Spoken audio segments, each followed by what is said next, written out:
जोबोद दुखु गोनां बे आसलथे बाथ्राफ्रा दाख्लैबावै FLN नि जि मोनसे बिजाब SRT दिहुनबाय बेवहाय गोरोन्थियानो गोरोन्थि दा बे गोरोन्थिखौ लानानै जोंनि गेजेराव गोबां बाथ्रा दान्थेलायनाय सोलिदों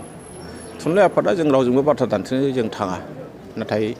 जों इतिमध्य सरकारनो जोङो 7 एक्सपार्ट कमिटिनि नामखौ जों हरबाय आरो बियो नैबे 5 फेब्रुवारिनिफ्रायनो जोंहा माने सानब्रैनि मोनसे एक्सपार्टफोरखौ लानानै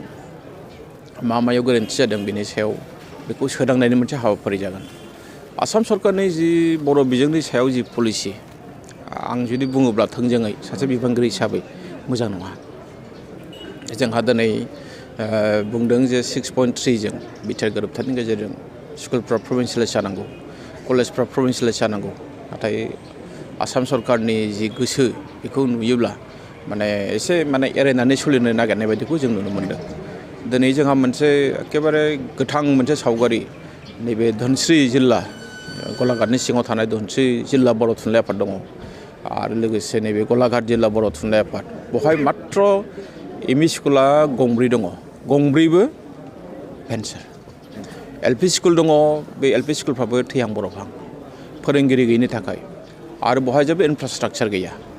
आरो बेनिफ्राय नैबे धोनस्रि जिल्लानि सिङाव जोंहा गंसेल' गोजौ फरायसालि दङ हाई स्कुल बेबो भेन्सार दा बेखौ नायोब्ला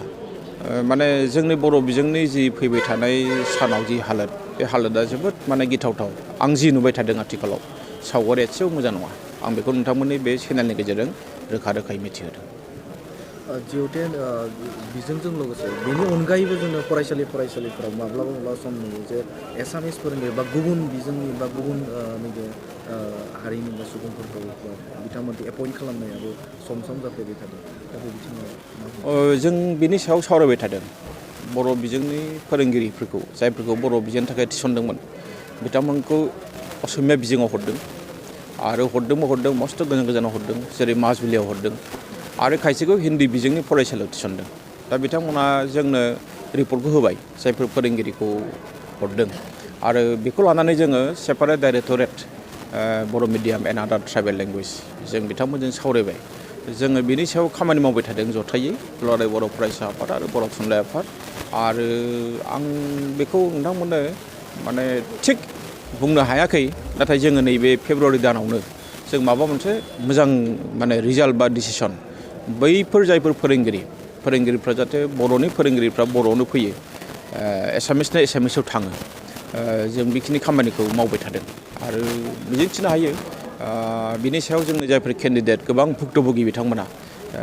जोंनि गोख्रों थांखि लानाय खामानि मावनायनि गेजेरजों एसे मोजां रेहाय मोननो हागौ बेखौ जों साननाय दङ थाखो 2नि जे इंलिस बिलायाव सोंथि बिलाइयाव फैनाय जादों बिनि सायाव दा माबाफोर थिरांथा लानाय जादों नामा सोरखारनिफ्राय गाहायै बे गुणत्सबआव बे जादों जिहेतु जों बयबो मिथिगौ जे 2023 मायथाइनि 29 आगष्टआव आसाम सरकारजों बर' थुनलाइ आफादजों दुलाराय बर' फरायसा आफाद जों ज' सावरायदों आरो बेवहाय जोंहा बिटिआरनि मानिजाथाव चिफ साराबो दंमोन आसामनि इडुकेसन मिनिस्टार बिथाङा दङ आसामनि गिबि मन्थ्रि बिथाङा गावनो दङ आरो बिथाङा जोंनि दाबि मथे बिथाङा जोंखौ बुंदोंमोन जे जोङो थाखो 6नि सानखान्थि आरो बिगियानखौ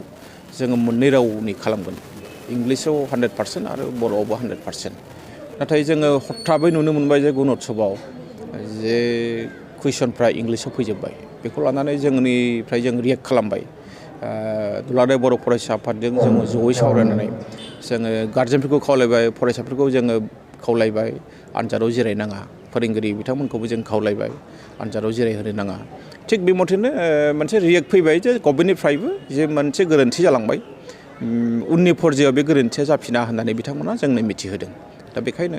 जों आसाबादि जे फैबाय थानाय सानाव जि जानो गोनां गुणत्सब बियो जों लुबैनाय बायदि जागोन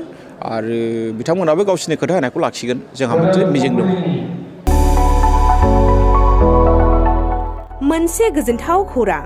क'क्राझार सहरनि जेडि र'डजों नांजाबनाय गोजोनपुरि रयेल एनफिल्ड श'रुमनि गोजौआव थानाय आइ-आफा बिएम इनस्टिट्युट अफ पेरामेडिक्स बेखेवदों बे आइ आफा BM इनस्टिट्यूट अफ पेरामेडिक्सआ नोंथांमोननो लानानै फैदों देहा जोथोन लाखिनायनि माखासे आयदाफोरनि 2024-2025 मायथाइनि मुं थिसननाया फैगौ 15 जानुवारिनिफ्राय जोबथा मार्च दानसिम सोलिगासिनो दङ। 10+2 नि उथ्रिसारनाय बिजाथि एबा फरायसाफोरा बे पेरामेडिक्सआव गावारि सोलोंथाइखौ लानो हागोन। क'क्राझार सहरनि गोजोनपुरि एबा गांजिमा बाजारजों नांजाबनाय आइ आफा BM इनस्टिट्यूट अफ पेरामेडिक्सआ नोंथांमोननि थाखाय गोदान मुं थिसननाय आयदाफोरा जादों medical laboratory technology, first aid patient care and assistant nursing, OT technician, ICU technician, radiology technician कर्सखौ 2 बोसोरनि गेजेरावनो आबुं खालामनानै BSS डिप्ल'माखौ लानो हागोन। लोगोसे गासैबो डिप्ल'माखौ लानायनि उनाव सोरखारि साख्रि मोननायनि सुबिदाबो दङ। जुदि नोंथांमोनहा बेफोर कर्सनि थाखाय गोदानै मुं थिसननो गोसो दङब्ला आइ आफा BM इनस्टिट्यूट अफ पेरामेडिक्सनि नैबे जानबुं नम्बर 9395899391 एबा 8638391746 आव थोंजों सुलाद लाहरनो हागोन।